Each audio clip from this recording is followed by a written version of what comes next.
G'day everyone and welcome to this Hidden Gems webinar. Thank you for your Friday time. We always appreciate it. Today we're talking gold, online horse racing, drugs for viral infections and online learning. Never a dull moment. The only thing to note this week, which we think is important, is the sudden increase in M&A activity. We've seen private equity buying ASX listed software companies, to smaller fund managers like Regal bidding for Perpetual, to SPACs, which are special purpose acquisition companies which are listed in the US. They seem to be merging Australian listed lithium or clean energy companies into that structure offshore. So M&A activity is an emerging trend, and it can also be indicative of markets bottoming out. So keep an eye out for that activity. Okay, let's make a start. Don't forget to ask questions in the box provided. Don't put your hand up. We can't see who you are. Just type in your details and your question. First up, we have Barton Gold, ASX code BGD, market cap of around $24.5 million. We have with us Alexander Scanlon, who is the Managing Director and CEO. Barton is focused on exploration in two large-scale mineral systems at the Tarcoola project and the Tunkilla project. Alexander, thanks for your time. Over to you. Yeah, thanks for having us, Tim. If we can roll forward 2 slides to slide number 3, please. We'll start there. So we'll just go through today a quick run through of our AGM presentation, which we published last week. And just as a general introduction for those not familiar with Barton Gold, what we've done is basically gone into South Australia and consolidated the substantial majority of a significant historical gold producing district. So what's very interesting about South Australia as well, Western Australia and the eastern margin of Queensland get a lot of attention. South Australia is actually very well represented for gold mineralization. So it holds about 25% of Australia's total gold reserves and resources, but represents only about 2.5% of production. So we spotted this a few years ago before sort of the return to investment interest in gold. We've consolidated nearly 5,000 square kilometers in tenements there. Within that, we've built a 1.1 million ounce resource base, and we also own the region's only gold mill. So in a sense, where we are starting this story, having just listed about 14 months ago, where we're starting the story is often where most people are trying to get to as an explorer. The opportunity for us here is moving forward to use this platform as a significant growth basis. We think we've got a very strong basis to build a multi-million ounce development platform. Our ambition is to become South Australia's largest independent gold producer and essentially to become the regional leader in gold in this area of the Central Gawler Craton. So we've got a very clear and focused strategy here. We're not focused in other jurisdictions. We're not focused in other metals. Extremely well capitalized. We've got $10.3 million in cash, and we have a very, very strong operational and leadership team. Next slide, please. So when we look at the projects, it helps to sort of break these down in terms of the sort of spatial analysis. And what we really have is sort of a northern hub, which is an infrastructure hub, and our southern hub. And what we're really looking at doing is leveraging these foundations for growth. Where we're focused from an exploration standpoint is this southern hub. So this is the Tarcoola project and the Tunkilla project. Currently about 2,500 square kilometers of tenements. We're the first people to own these assets together. We're the first people to do a lot of new technical work to basically map out repeating regional structures, and the first people to dedicate essentially a $15 or $20 million budget to exploration here. We're looking for open pittable shallow mineralization. And what we can do using our northern hub, where we have an existing mill, is actually leverage that for stage 1 operations using ore from our Tarcoola project, which processed through that mill back in 2017 and 2018. Next slide, please. So that, the key questions for us, really, or the key questions we get is, well, what have we been doing since we IPO'd in June of last year? Our exploration approach is driven by the application of a lot of new technologies. We're essentially taking an area that was left behind in the 1990s. There was a very, very great deal of excitement during the discovery of both the Challenger asset and the Tunkilla asset, which we now own both of. We're applying a lot of new technologies to essentially accelerate this region by 30 years from out of the 1990s and into the 2020s. We've had a lot of early success since our IPO with this methodology. We have very efficiently spent capital. We have identified 4 new gold zones in that span of time. So that's a total of over 2 kilometers new mineralization. One of the things that does set us apart from peers is we actually have sources of income. So we've had over $2.75 million of income during this time. We've been granted almost $1 million in grants by the South Australian government. And we've also built a very strong leadership team in Adelaide, in a new Adelaide headquarters. So very, very focused on leaning into our advantages in the region. Presently, we have major drilling programs underway, which will be driving towards a resource update for these assets for March 2023. So in essence, what we have done is gone back and built a very strong base for a long-term strategy. We're essentially laying foundations for long-term, large-scale gold development in the Central Gawler Craton in South Australia. Next slide, please. So a quick snapshot here before we get into the projects. We have a very tight capital register, relatively constricted amount of options on issue that are incentive options for management. A couple of key takeaways here.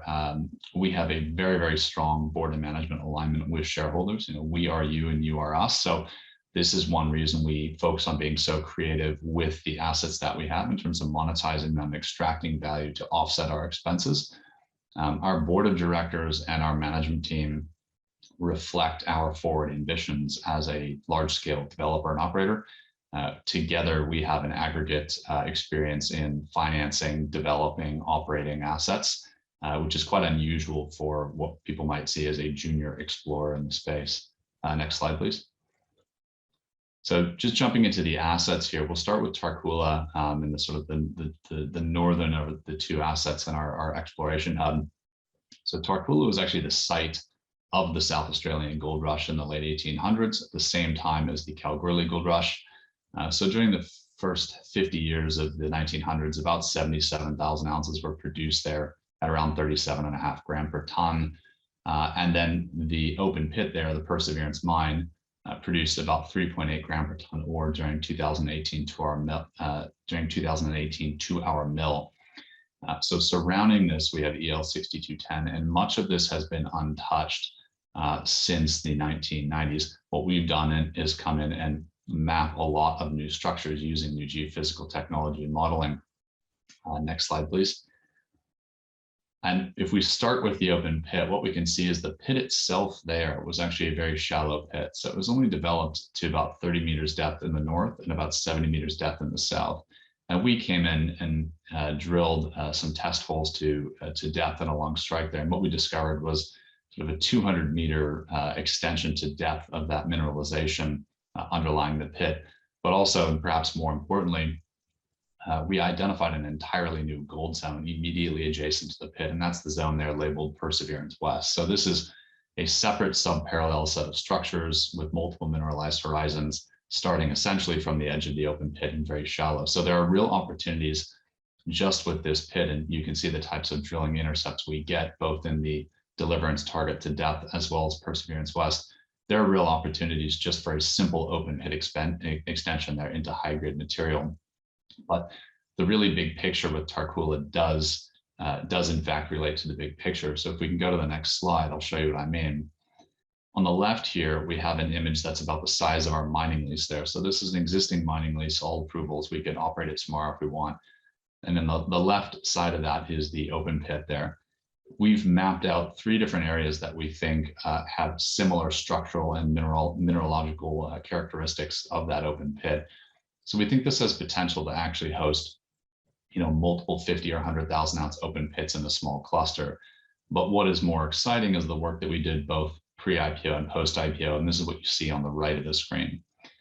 What we did is we actually brought in HiSeis and reprocessed all historical seismic data, and we mapped the Perseverance shear passing down through what's called the Tarcoola Formation. And it passes through that, which is that sort of brown chalky line you can see beneath the Perseverance open pit mine dot, and it plumbs directly into one of these large granite intrusives, and this is a granite intrusive of the Hiltaba Suite. So the Hiltaba intrusives are those engines of growth, a source of heat, pressure, and fluids that actually drove mineralization throughout the Gawler Craton. So this is the sort of genesis of Prominent Hill, Carapatina, and these types of major known assets. The same drivers are underneath our project area. And so it's very interesting for us to work out, okay, we've now worked out what was driving mineralization. We worked out where it came from, and now we know how it came up and parked right in the Perseverance open pit mine there. What is more interesting here and the exciting thing for us is that we, as you can see in this image, we have identified a dozen or more parallel and cross-cutting structures, which are perfectly analogous to that shear zone, which have never been mapped, have never been drill tested, with the exception of one, which is Warburton. Warburton is about 5 kilometers west of that open pit. And in 1997, AngloGold drilled a hole there and intercepted about 16 meters at 3.5 grams per ton, essentially from surface.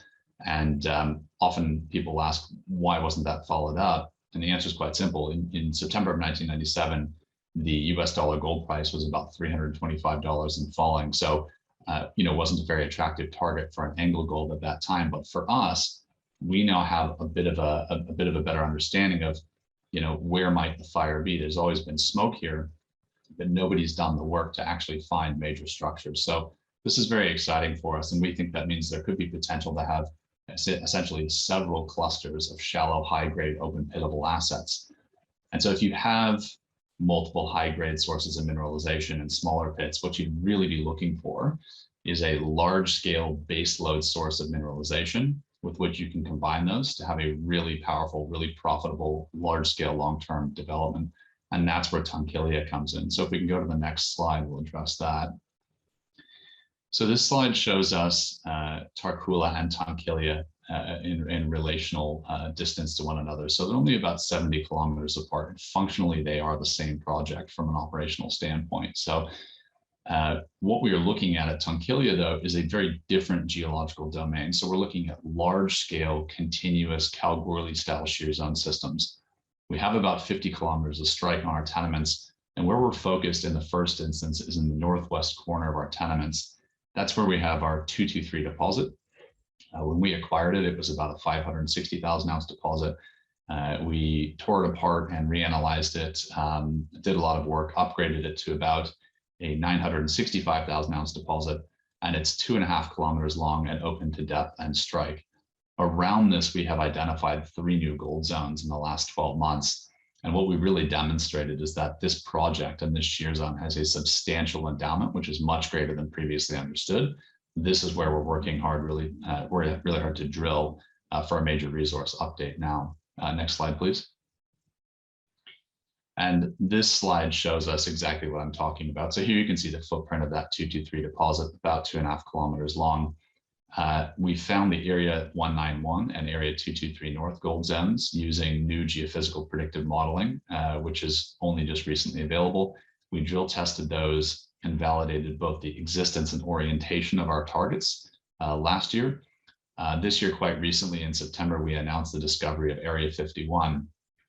Area 51 is very exciting because if you consider the 223 deposit of footprint and maybe 223 north and area 191 might sort of be toes on that existing footprint, area 51 is 3.5 kilometers away. So this is a distinctly different foot, which really demonstrates the growth potential inherent to this structure. Again, so we think that 223 deposit itself has considerable depth extension potential, and that's what we're drilling now, as well as the new area 51 zone. The objective is to convert new resources for a resource update next year. Next slide, please. And all of that is happening only in the northernmost 5 kilometers of Tunkillia. So we think there's potential to actually extend this a further 20 kilometers down the shear zone there. Next slide, please. And this slide really brings it all together. For us, our ambition is to put together over 2 million ounces and to be producing 150,000 ounces per annum or more within 5 years' time. We'll do that in a 2-stage development. Stage 2 will see a new mill at Tunkillia, but we can use our existing infrastructure at the Central Gawler Mill, mineralization at Tarcoola to bring forward operations and generate stage 1 operations and cash flow, become a producer, become profitable, and have a much better financing position when we go to build that stage 2 mill. Next slide, please. So, the summary is we've got a very strong platform. We've got an excellent team. We're growing very, very quickly and very well capitalized. And we have quite a bit going on. And if we just go to one more slide, please. really, if this story is something that could be of interest to you, we compare ourselves very strictly against those people who are our true peers in the ASX. So these are ASX listed, Australian domiciled, large scale open pitable projects that are sub 1.3 gram per ton. And that's a very restrictive comp set. What you can see from this slide is there's sort of 5 or 6 people who are our true peers in that regard. Everyone else is in Western Australia. We're the only one in South Australia, and we're very, very attractively priced relative to this peer group. And that is before considering the fact that we are also the only mill owner in this group. So everyone else here has got to spend between $200 and $800 million to even think about production, whereas we simply turn on our mill with a bit of a workover. So a lot going on that we consider ourselves to be a deep value and growth play, and quite a few catalysts coming up for announcements soon. Thank you. Thanks, Alexander. We're almost out of time. Just time for one question. There's a couple of questions online, if you don't mind answering them directly. But so a big picture question, kind of what's the end game objective for Barton Gold? Yeah, look, the end objective really is that big picture of large scale development. And that when we talk about sort of producing north of 150,000 ounces per annum, really essential to that is taking advantage of large scale, cost efficient, bulk open pitable operations. And the reason for that is that can really drive a very high margin operation. We will look at companies like Regis Resources, Capricorn Metals. What we're developing at the Tunkillia project is starting to look a lot like what they've developed, Regis at Duketon and Capricorn at the Karlawinda project. So the efficiencies of scale are on full display at these projects. Capricorn is currently operating Karlawinda at less than $1,200 per ounce Australian all in per ounce. And so that's a very, very attractive target for us that we think is quite achievable based on the scale of what we're seeing here. Thanks, Alexander. That's all we have time for. There's a couple of questions there. If you've got time to answer them, they're appreciated. Absolutely. Thank you. Okay, thank you. Next up, we have Racing and Sports, ASX code RTH, market cap around $27 million, newly listed, I believe. We have with us Stephen Crisp, who's the CEO. Racing and Sports is a global publisher of online horse racing form and information and a leader in interactive racing technology. Stephen, thanks for your time. Over to you. Thanks very much, Tim, and welcome to your listeners and viewers this afternoon. Let's skip ahead to slide number 4 to the overview to get started. So for those of you that don't know about Racing and Sports, we've been operating now for around 22 years. Racing and Sports predominantly is a data, technology, digital and media company. We service the global wagering, racing and sporting communities, and IPO'd just on 12 months ago. We were looking to raise capital to essentially grow the business in a more wholesome manner across the planet as racing and sporting codes evolve and the needs of punters and authorities need different data and technology to service their businesses. So Racing and Sports currently has 5 business lines: wholesale data, premium content distribution. This is the longest standing part of the business. We have data for over 30 countries, and that's growing. As different regions want to commercialize their racing or sporting products, we can obviously capture that data, analyze it, create models, and then produce knowledge-based products which are sold to wagering operators, who are our largest client set for that part of the market. And that's been ongoing now for over 15 years as a core part of revenue for the business. Behind that is wagering technology and services, so probably the newest part of the Racing and Sports enterprise, and that's been around for about 2.5 to 3 years in its current state. And that really leads to our trading manager platform, our wagering technologies, our white label wagering host that's being developed at the moment, and several other innovative wagering technologies that are being built for applicability across global territories. So a really exciting part of the business, and certainly something that we're very heavily leaning into as opportunity and demand increases. Our specialist data services, so these are really for premium data services, modelling data, analytical data for specialist clients. That is quite a robust part of the business as well. And digital and media, Racing and Sports has the racingandsports.com.au digital asset, which is well known to those in the racing and sporting industry.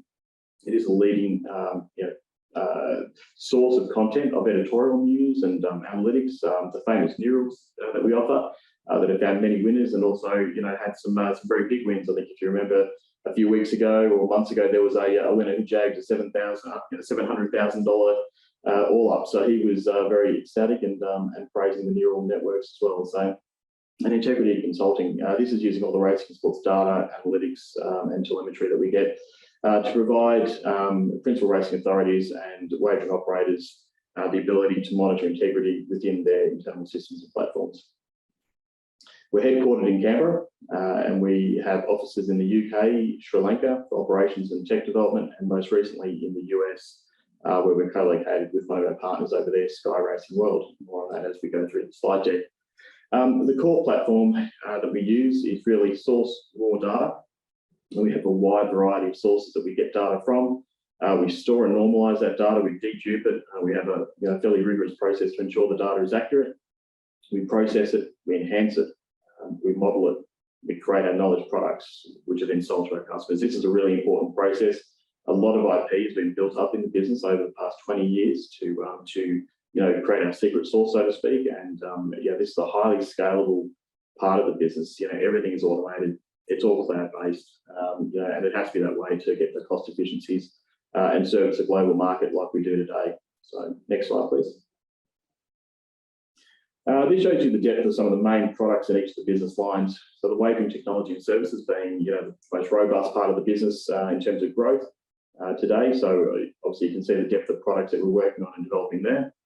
Wholesale data, premium content distribution, again, the most long-standing part of the business, but really talks about premium form data statistics, automated comments. So if you go to, most of the large bookmakers in Australia are using our data to form our enhanced contents as well, comments as well. So such as Ned's, Ladbrokes, for example, if you were to go to their sites and look at, the horses running today, you'll see comments there.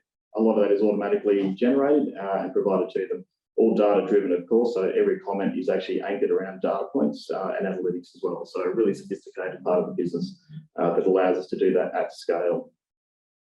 Digital and media is a new part of the business, which it's an established part of the business, but we're leaning into it with new applications, new innovations as well. So most recently at the VRC, during the Melbourne Cup Carnival, we actually ran an AI predictor, which showed an animated virtualized race being run based on the analytics and the modelling that we produced, and it was very well received. And that's the first time that's been seen in market, and certainly something which has generated a lot of interest. So that's pleasing that we're still innovating within the digital and media part of the business, because it is a very good mouthpiece for the company and the industry globally as well.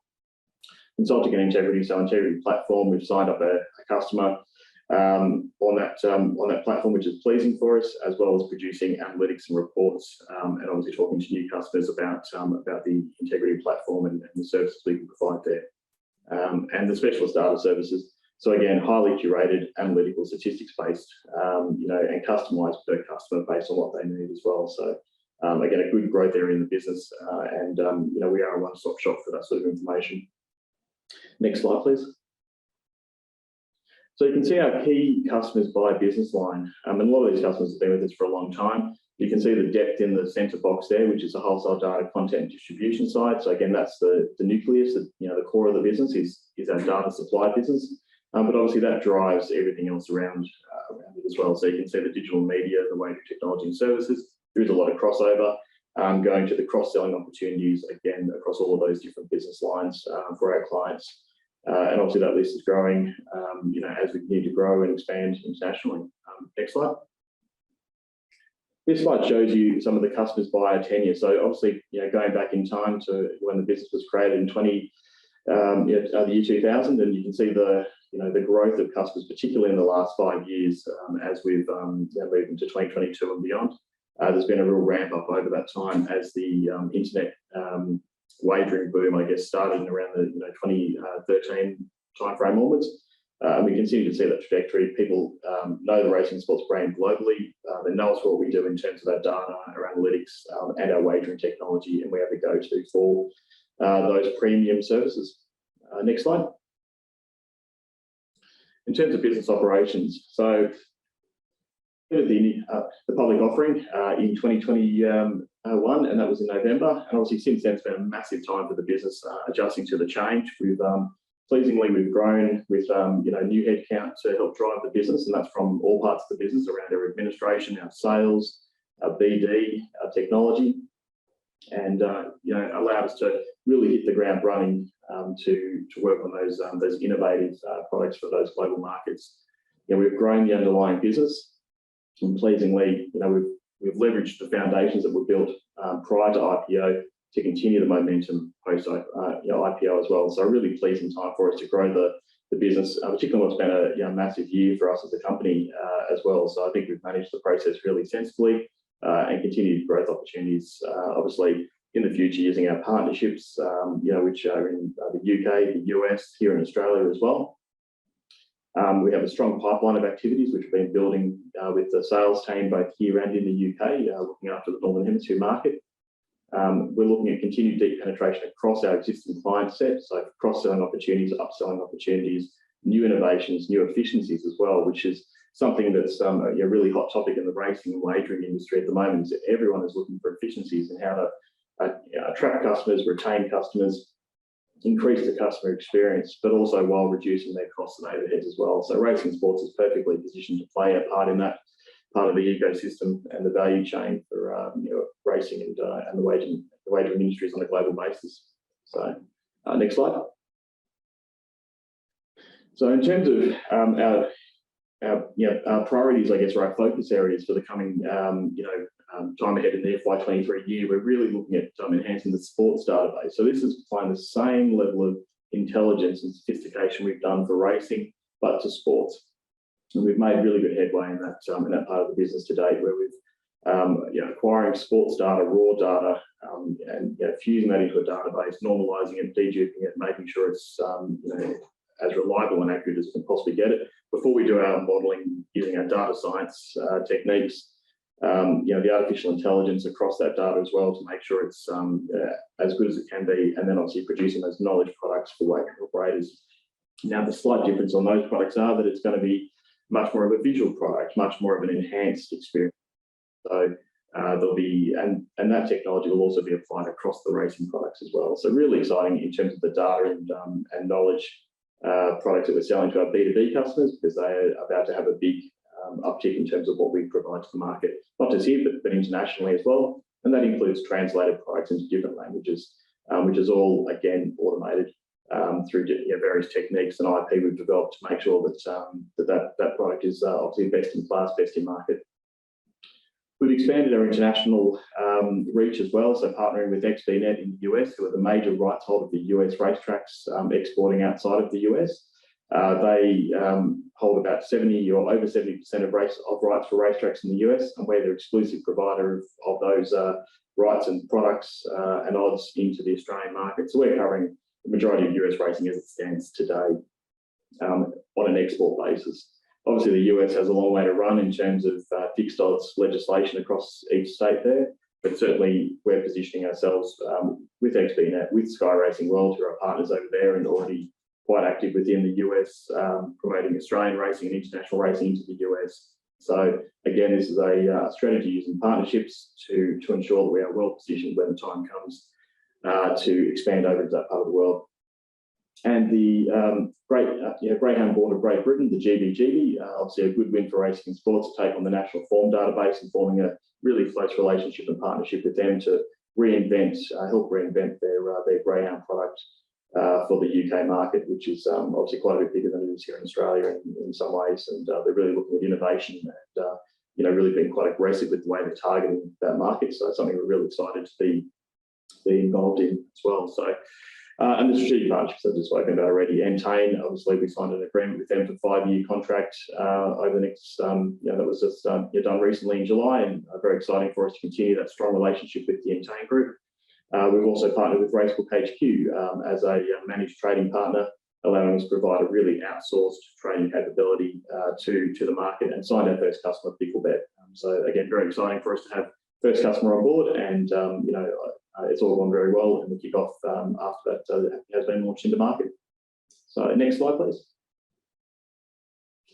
Business operations. So you can see our AMRR is up 41% year on year, and the revenue is also up 62% year on year. So good, solid growth.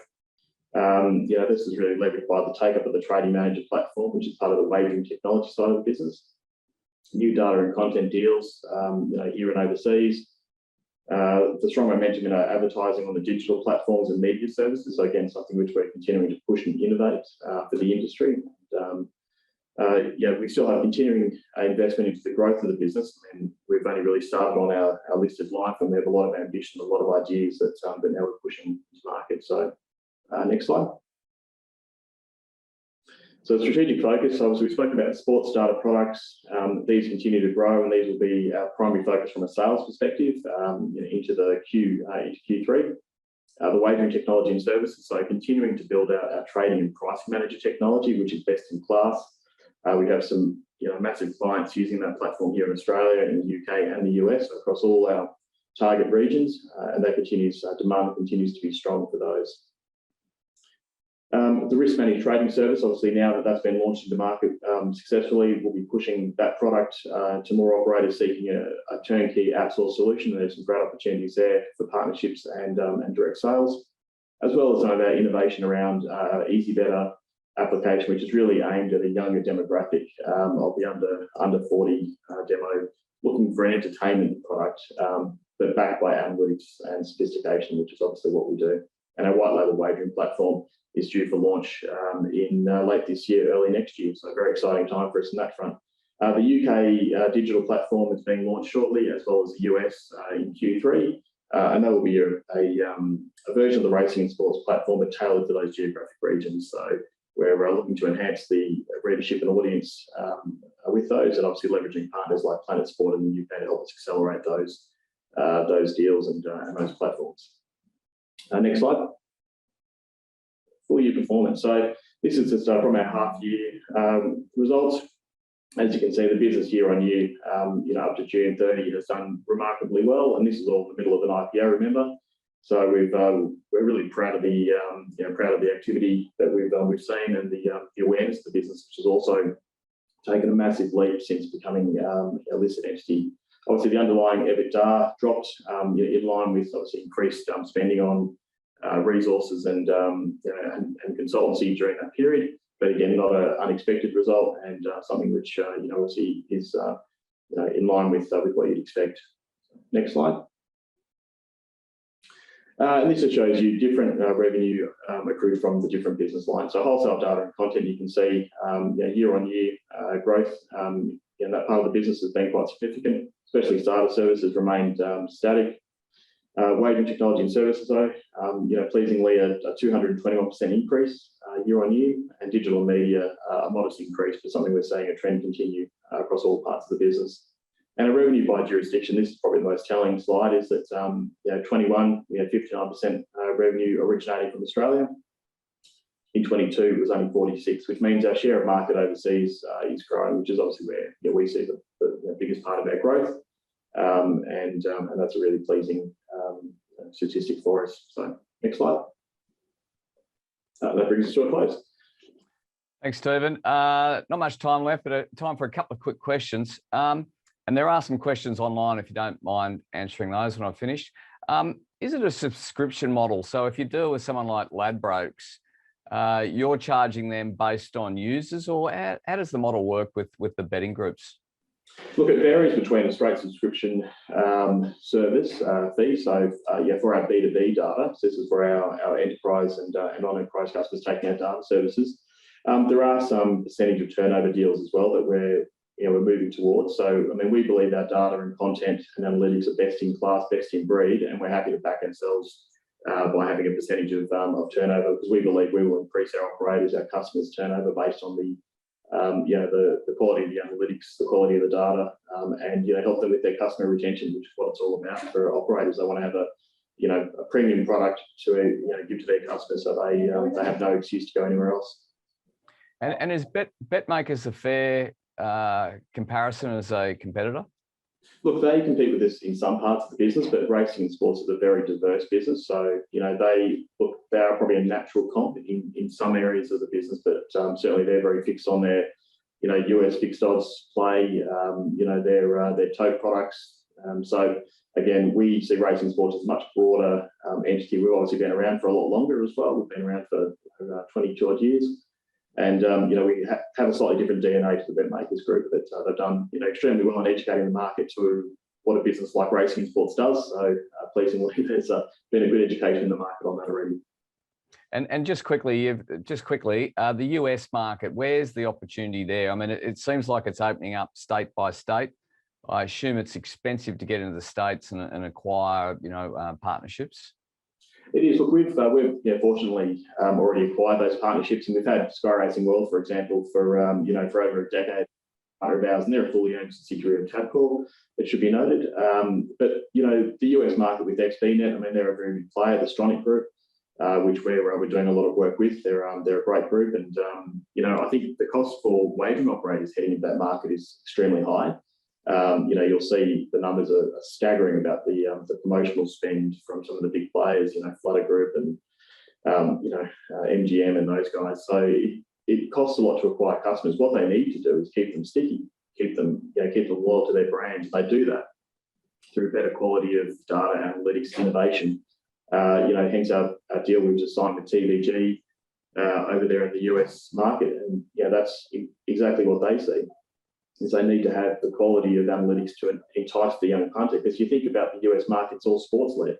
They've grown up on a diet of hardcore sports. NFL and NBA and all those sorts of things. Racing is really not the same there as it is here or in the UK even. So it's a matter of educating the market and providing them products that the US market can understand, which we're specialists at. Everything we produce is tailored for that market. So I think you'll see that over time the market will mature, but it'll take time for fixed odds to become a permanent fixture over there. And the pari-mutuel markets are quite robust, so we're happy to play with any operator who needs that additional content, quality of product to achieve market share. Thanks, Stephen. That's all we have time for. I reckon it's a fascinating story. We'll follow with interest. Have a nice weekend. Thanks very much. Pleasure. Next up, we have Kip McGrath, ASX code KME, market cap around $45 million. We have with us Storm McGrath, who's the CEO. Kip McGrath helps primary and secondary school-age children all over the world to improve or extend their learning. Storm, thanks for your time. Over to you. Great, thanks, Tim. Thanks for the introduction. Good afternoon, everybody. The Kip McGrath business started in the garage 46 years ago in 1976.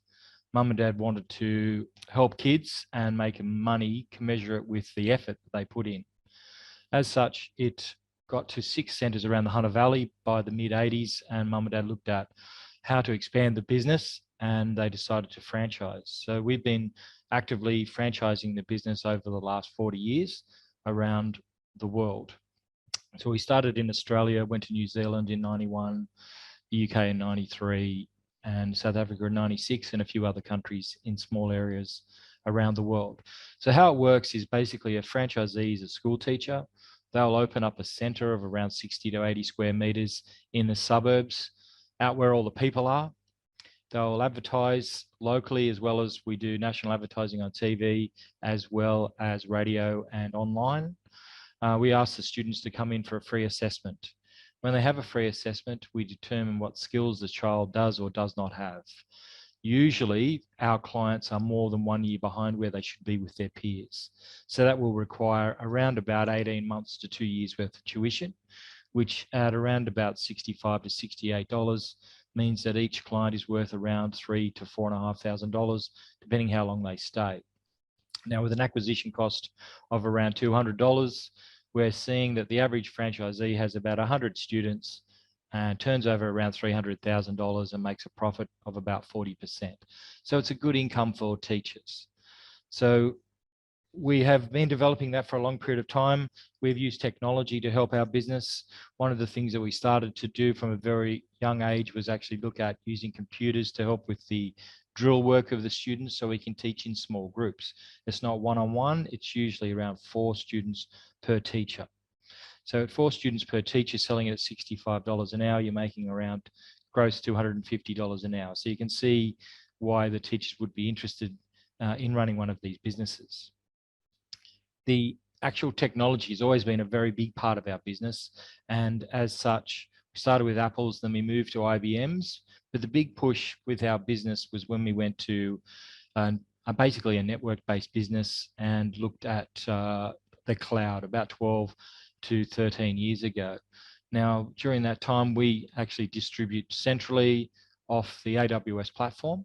And basically from there, we were able to develop an online product.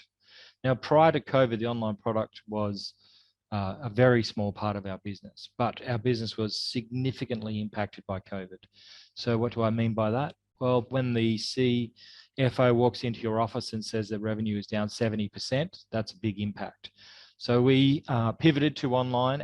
Prior to on the COVID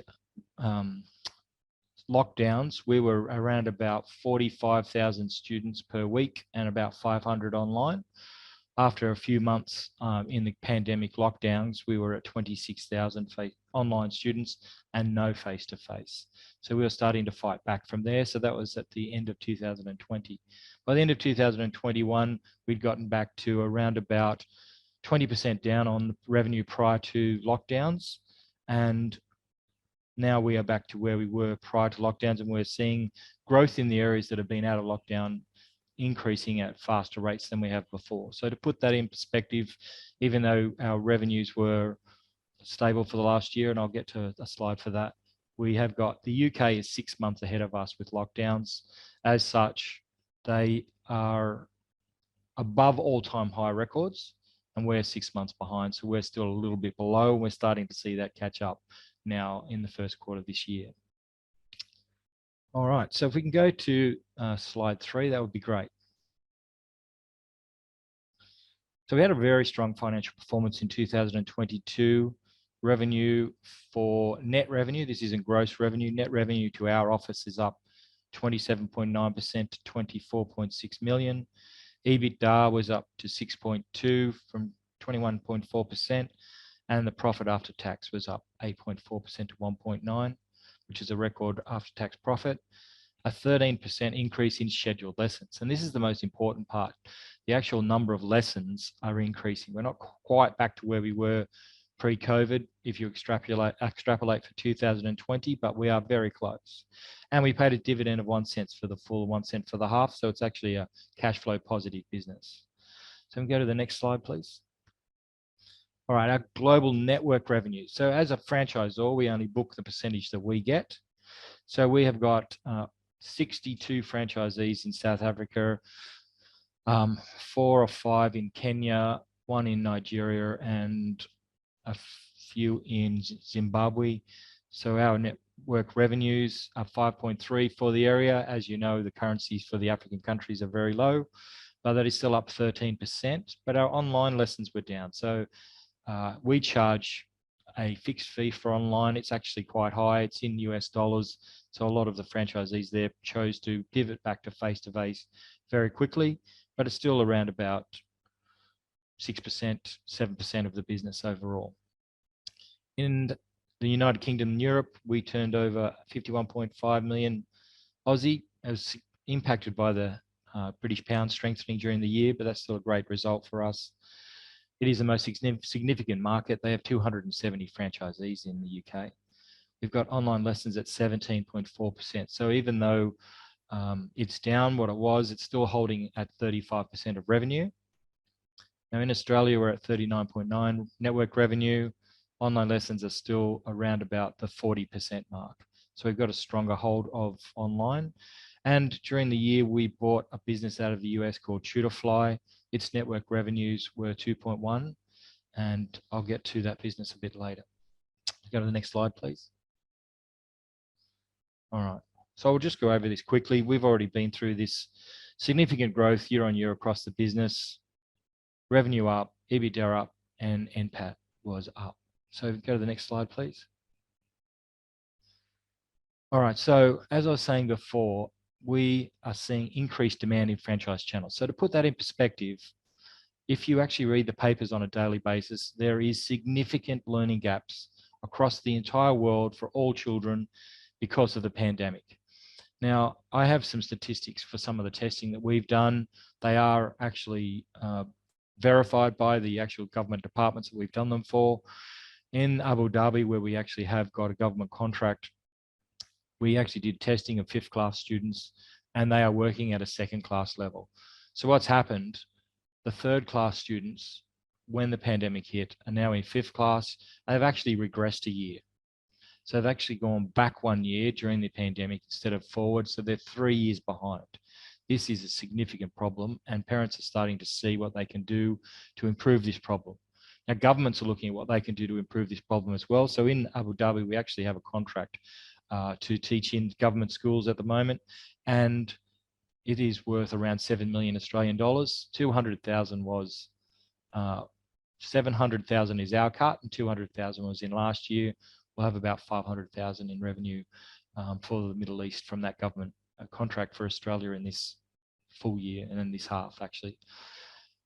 And we also have another example. We have a business in America called Tutorfly, and we did testing prior to tuition of a government contract that we won for children in 5th class again. And basically the government legislates over there that they should have 50% of students working at year level. We tested them, they had 5% working at year level, which is, it's just a tragedy really. But after a full year of high dosage tutoring done by Tutorfly, we were able to get that back up to 45%. So it's a significant result for us. So increasing lesson demand across the franchise channel. So franchise fees were up 12.75% last year. We've got 2 styles of franchisees. One is silver and one is gold. Silver partners are our original partners at 10% of revenue, and gold partners are ones that have got extra services. We do their payroll, their P&L, balance sheet. We do all the collection of fees, credit card, direct debit. So our gold partners in the UK delivered a 19% uplift. So our gold partners are younger than the other ones. They were less than 10 years in the business. And we're seeing that the gold partners who are hungrier than the silver partners are significantly up compared to the rest of the business. We're also starting to see gold partner sales because of this large exodus of teachers from the network in the school system. We're seeing a strong pipeline for sales, both in Australia, New Zealand, and in the UK. Here we should see increased sales. They've been down in the last 2 years, mostly because we couldn't train people because of lockdowns. But we should see that sales bounce back up over the next 6 to 12 months. And the also thing is the in-centre lesson demand is strong where markets have emerged from lockdown. Now, a lot of people still have issues with online tuition. They are not skeptical whether it works, and they've seen the schools using online and are very wary of whether it will actually work or not. So there is a strong demand for face-to-face. So people like to go to centres, they like to see people, and they like to see their tutor. Go to the next slide, please. All right. So basically, we have got 4 strategies to continue to grow our business. So technology and franchise, the first and the last one on there, we consider those to be business as usual. So at the moment, we spent 2.6 million in capital last year for the technology. We have got our own learning management system with 80,000 questions inside it. It does all of the heavy lifting, as I mentioned earlier, with regard to lesson planning and also for the teacher to give drill work to the students. We have upgraded that learning management system. It is now finished. We should see our capital expenditure go down this year because of that. And we have now rolled out that technology to all of our corporate centres. Talk about corporate centres in a minute. And that is 2,700 students a week. So our latest software is now being rolled out. That's very good for us because the software now has the ability to do a blended model. It doesn't matter to me whether the child is in centre, is at home, or the teacher is in centre or at home. They'll be able to consume the product just as well either way. We also have a focus on that technology being rolled out to the rest of the franchisees, which generally for us means an increase in sales and an increase in student numbers as people get excited to use the new technology. Now, Tutorfly is a US focus. We have received 1 government contract last year. We have now got 3 that we're actually doing in Tutorfly, so we should see that business grow over the next 12 months. But our big thing that we've been growing over the last 3 years is our corporate business. So by corporate business, that means that we run the business ourselves. So that means that there's no longer a franchisee, the business is run by a head office. So we have 25 centres that are corporately owned. 1 in the UK, 1 in New Zealand, and 23 in Australia. We opened 9 last year. Revenue for the group was 6.5, which was up 115%. And we will be rolling out the technology this half and then pursuing another 5 or 10 corporate centre purchases or openings next half. And then onto the franchise network. As I said before, when you look at the businesses itself, the demand is there, the actual technology and the excitement from the franchisees are there. They're happy to be back in the centre teaching their kids. So we should see that franchise growth will continue again this year. Tim, I think that's it for me. Yeah, thanks, Storm. A fantastic Australian success story from the family garage into the US. Congratulations. Thank you. A couple of quick questions. What role will acquisitions play, particularly moving forward in somewhere like the US, for example? Yeah, we're pursuing 2 strategies in the US. One is what we call a marketplace business, which is basically matching college kids with high school kids. So at this point, we'll just leave that as an online business. The second strategy is they have things in the US they have ESSA funding, and the funding is basically to help with the COVID gap created because of the lockdowns, and that's $120 billion US. So all of the districts are using that money to fill that gap, and some of the districts in the US are just unbelievable in scale. Like for instance, California and New York are bigger than the entire Australian market put together. So we have to pursue the little ones. We've got one in Phoenix, Arizona that we did last year. We've got more work from them this year. We've just secured another contract in a nearby district, and we've got another district in New Mexico. So we're pursuing a model with an ex-principal who's selling for us to grow that business. So at this point in time, we'll just concentrate on growing the tuition of school children within the school market. But as far as acquisitions go, next year or the year after, we start to look at whether we greenfield or whether we acquire another tutoring business to grow the business for sure. And as you mentioned, COVID must have been a really difficult time, other than you pivoted quickly into online. And so you got online, you got your in-centre lessons, if you like, and then you got your corporate centres. Where's the growth and where's your major focus? Yeah, well, the corporate business has been growing really well. It went from startup to 1.2, 3.4, 6.5 in the last 3 years. So expecting, to continue on that sort of trajectory. The good news about that business is that last year it made no money, the year before lost a bit, and the year before lost a lot. This year we expect it to make money, and it's about the margin. We're talking about margin. So in the franchise business we got to a margin of about 34, 35% pre-COVID. We're at 25% last year. So we've had margin compression because of the corporate centres. Now with the corporate centres now starting to mature, we should see our margins go up as we get maturity in the corporate business and they get to make a profit. So that's so it goes. So it has gross revenue. So all 300,000 in revenue, not just 60,000 goes to the top line, and we should see the margins come back. So that's probably the most exciting part of the business. And of course, it's a really competitive space, online learning in particular. Can you talk about how you differentiate and your offering from those competitors? Absolutely. So we use only school teachers. And so it's a professional school teacher. They have got what we call the Goldilocks principle exactly right. And what I mean by that is you have to get the children on work that's not too easy, not too hard, but just right. So school teachers are good at that. So they test the children, find out what they can and can't do, develop a lesson plan to increase their gaps so that they get back up to where they should be performing in the classroom. And you really need a professional teacher to do that, using a good curriculum to follow. And that's our differentiation point. Good answer. Storm, thanks for your time. That's all we got time for. Have a nice weekend. Fantastic Great. Australian success story. Great. Thanks, Tim. Okay, next up we have Island Pharmaceuticals, ASX code ILA. It's got a market cap around $13 million.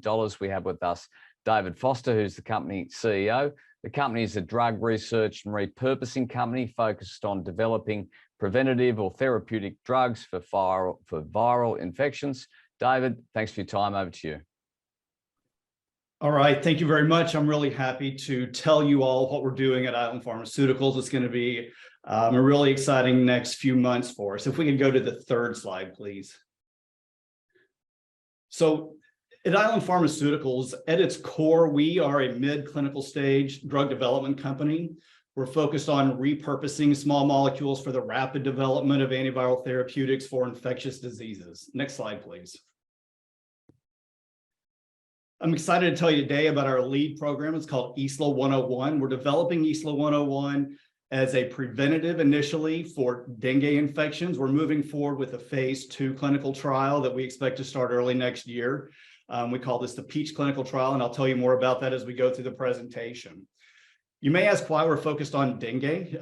Dengue is a huge problem. There's 390 million dengue infections a year. There's no antivirals that work against it. The vaccine possibilities are really small right now. And so there's a significant unmet medical need, which means there's a significant market opportunity for us.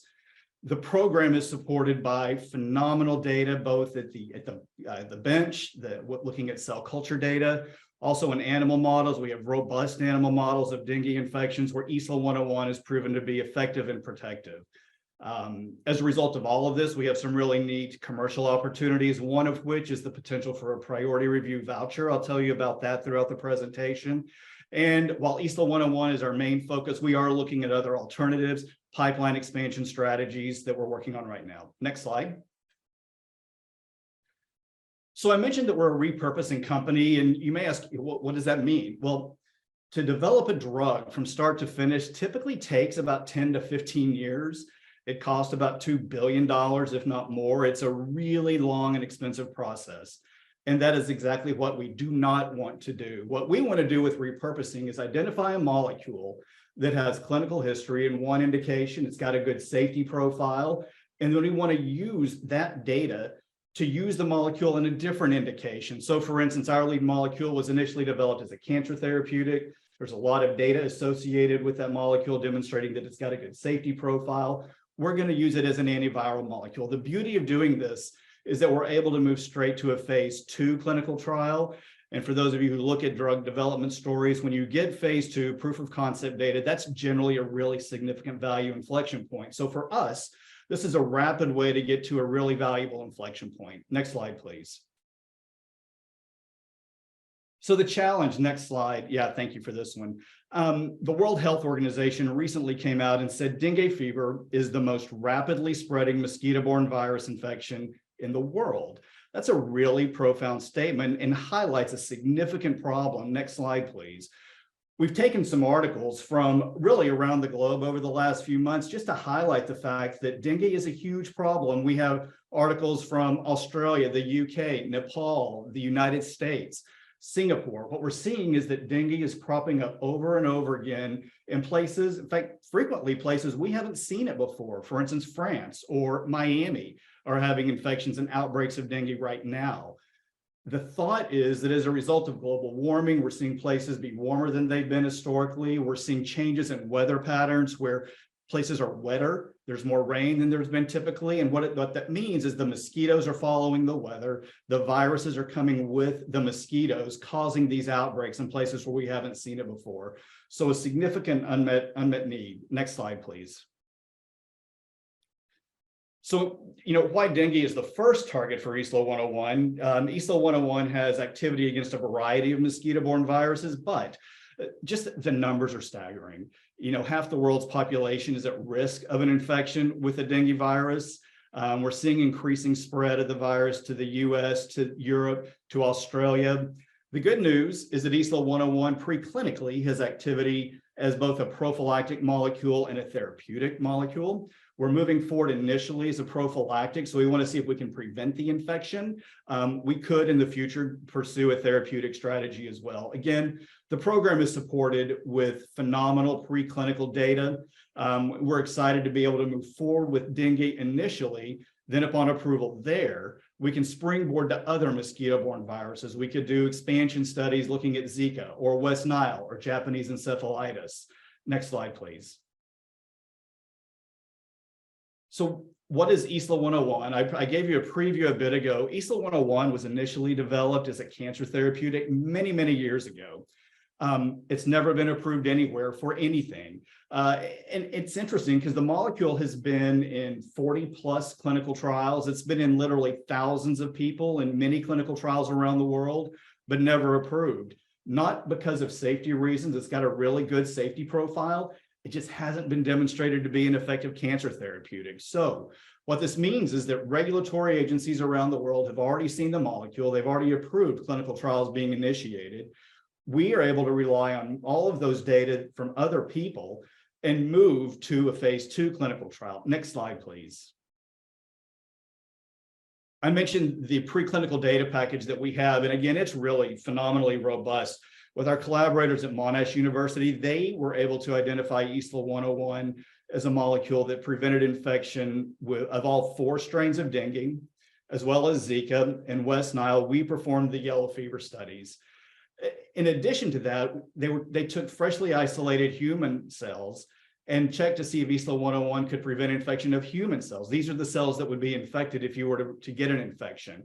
And in fact, ESLA 101 was protective there. Furthermore, I mentioned previously, we have really aggressive animal models of dengue infections as well as Zika infections, where ESLA 101 protected against those infections. So with the safety data from other people, with this preclinical package, we went to the FDA and had a pre-IND meeting with the FDA and laid out our plans, asking them if they agreed that we could move to a phase 2 clinical study. And they agreed this was the right approach and we had sufficient data to move forward. Next slide. So what do we need to do to get into the clinic? We need to make our drug.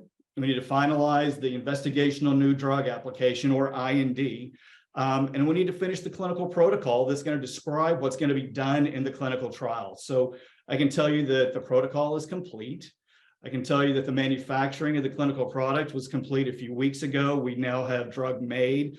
That drug is sitting in stability chambers right now. We have to get some analytical data out of the manufacturing run, but that's the last piece of our IND that we need. Once we get the manufacturing data, we can finalize the investigational new drug application. We're expecting to get that data maybe the first week of December or so. We expect to file the IND by the middle of December.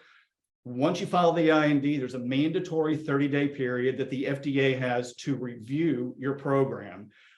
If you don't hear anything from the FDA, you're good to go. You get to start clinical trials. So again, we expect to be filing our IND mid-December. Hopefully we have a cleared IND by the middle of January. Next slide, please. So I've got to show you this. I mentioned that we just had our drug made a couple of weeks ago. Here is that product. So on the left, these are our collaborators who manufactured the drug. They've made it. They're putting it on these trays so that the products can dry. In the middle, you can see my blue gloved hand holding the capsules that we'll be using in the clinical studies. And then on the far right, these packages or these capsules were bottled and they were then put in these boxes where they're awaiting a clearance to be shipped to our clinical site. So I'm actually really incredibly excited about this. This was a really phenomenal piece of work. So next slide. So once we get the drug to the clinical site, what are we going to do with it? And the study that we're going to run is called a PEACH study. It stands for prophylactic examination of an antiviral in a dengue challenge model. And we know that that's a mouthful, so we're going to call it the PEACH clinical trial. It's a very slick study. What we're doing, it's a challenge study. And this means that we enroll healthy individuals, and then we infect them with an attenuated or weakened strain of the dengue virus. People really do sign up for this. They get paid to be in this study. But what it enables you to do is follow the viral life cycle in these patients, because they're in the hospital almost every day throughout the course of the first couple of weeks of the study. We can take blood samples, we can monitor how severe the infection is, et cetera. So fortunately for us, Walter Reed, the Army Medical Hospital in the United States, in collaboration with SUNY Upstate in Syracuse, New York, which is where we're doing this study, they recently completed a phase 1 clinical trial using the same virus that we're going to use in our clinical trial. And what they wanted to do was just study the infection, see how people responded. And what we learned was that people get a little sick. They feel a little bit crummy. They get a little bit of fever, but nobody gets very sick. And so we recognize this is a perfect model for us to go in and try to block the infection in a hospital setting in a well-controlled study. So we will enroll healthy individuals, pre-treat them for 3 days with ESLA 101, and then infect them and see if we can prevent the infection. While there's lots of things we'll measure in the clinical trial, we're really focused on, can we prevent the infection? Next slide, please. So the commercial opportunity, there's a few ways this is going to go. You might think, because we're looking at a virus that's in certain endemic regions where people may travel to these regions, that this looks like the traveler's market, maybe thinking analogous to antimalarials, and that would not be wrong. We think that there's a really good analogy with antimalarials. And in fact, that's about $1 billion market right now. So we think that that's a fine thing. We also think the military is going to be interested in what we're doing. We have a CRADA, Cooperative Research and Development Agreement, in place with the Army. Under that agreement, they're giving us the virus that we're using in this study. They're also giving us the data out of that study so that we can use that as a comparator arm. So they're well aware of what we're doing. We also know that dengue pops up in Brazil, in India, and they have enormous outbreaks. And we think that there's an opportunity with these governments to potentially stockpile ESLA 101 to curtail these outbreaks when they happen. Finally, I'll mention the priority review voucher. This is a really unique opportunity. And these vouchers are incentives that were created by the FDA to encourage companies to develop drugs for underserved diseases. And the way it works is if you get your drug first approved on an indication on a list of eligible diseases, then you get this voucher. And the voucher enables you to get a second program, the review expedited at the FDA. So not your first program, you get this approved with a voucher, and the voucher enables you to work on a second program and get priority review. And the beautiful thing about the vouchers is you can sell them. And Big Pharma really likes to get them, and they typically sell for about $100 to $110 million. So while our goal is to get the drug approved and launch a product, the priority review voucher is a really nice icing on the cake if it's available when we get there. Next slide, please. We do want to advance our pipeline. I won't spend too much time on this. We've identified some characteristics of other viruses that we're very interested in, and there's some exemplary viruses here that we're looking at. These will form the basis of some work that we're doing with our collaborators at Monash University and Griffith University. Next slide, please. So where do we go from here? Over the rest of this calendar year, you should expect us to see that we're going to get the clinical material released. We'll have the stability data. We're going to get that material released. We're going to file our investigational new drug application. These will be the primary events. Then as we roll into January, we're hoping to see an open investigational new drug application, so open IND. This will enable us to start screening and enrolling and dosing people in the PEACH clinical trial. We'll advance through the different cohorts. We're doing 4 cohorts of 4 individuals. Each of the cohorts is 2 to 3 months, so it's actually going to go fairly quickly once we get into the different cohorts. And then, of course, we'll be looking to identify lead molecules out of our research collaborations. Next slide, please. Just want to highlight, we've got a phenomenal team from, management and board and our collaborators, our scientific advisory board, just top-notch team. Very excited to be working with all these folks. And so I think the next slide's my last one, and I'll leave it right there. Thank you very much. Thanks, David. That was fascinating, really interesting. Just when you had that slide on the board and management, in looking through your top shareholders, there's Bill Garner has got 27%, and Kessler Partners 13%, and Jason Carroll, they own around 50% or so. Who are they, given they're not on the board, and what's their involvement? Yeah, so Bill Garner he was one of the founders of ESLA Pharmaceuticals, the predecessor to Island Pharmaceuticals. So he and I've worked together for a number of years. Bill stays close to the company. Obviously, he knows what we're doing, and we communicate with him and keep him in the loop with things, but he's not formally associated with the company. Kessler Partners is actually with Al Hansen. He is on the board, so we do have the shareholder there. Jason Carroll is a major shareholder we're really grateful for. He's incredibly supportive of the company. Obviously, he's not on the board, but we do keep in touch with him a lot, just to make sure he stays apprised of what's going on. Sure. And just going back another step, when you repurpose a drug, who owns the patent rights? How does that work? Yeah, that's a great question. So it depends. There are instances when somebody actually does own the underlying composition of matter, and if you were to repurpose that drug, you would have to deal with them, right? In this case, ISLA 101, the active ingredient of ISLA 101 is off patent. It was developed really long time ago, so nobody owns the underlying composition. Now, what we've been able to do is license technology from Monash University that relates to the use of ISLA 101 for the prevention and treatment of mosquito-borne viruses. So that's one way that you can capitalize on a repurposed asset, is getting method of use type claims. Other times you can get different formulation claims. There's ways to protect it, but in our situation, the core composition, it's off patent. Yeah, right. I see. And so when you take ownership effectively of that drug, how did you end up matching it with dengue? Is it driven by the data, or is it driven by the opportunity? It is 100% driven by the data. So we were looking for molecules that would have an activity against mosquito-borne viruses, Zika and dengue. And we've identified a publication, Bill Garner actually identified a publication from David James at Monash University, where he, in his lab, did screens looking for molecules that would prevent the infection. He screened a library of molecules. It was a very unbiased, very scientific approach to find a molecule that would be effective. And in fact, what he pulled out was ISLA 101, or the active ingredient in ISLA 101.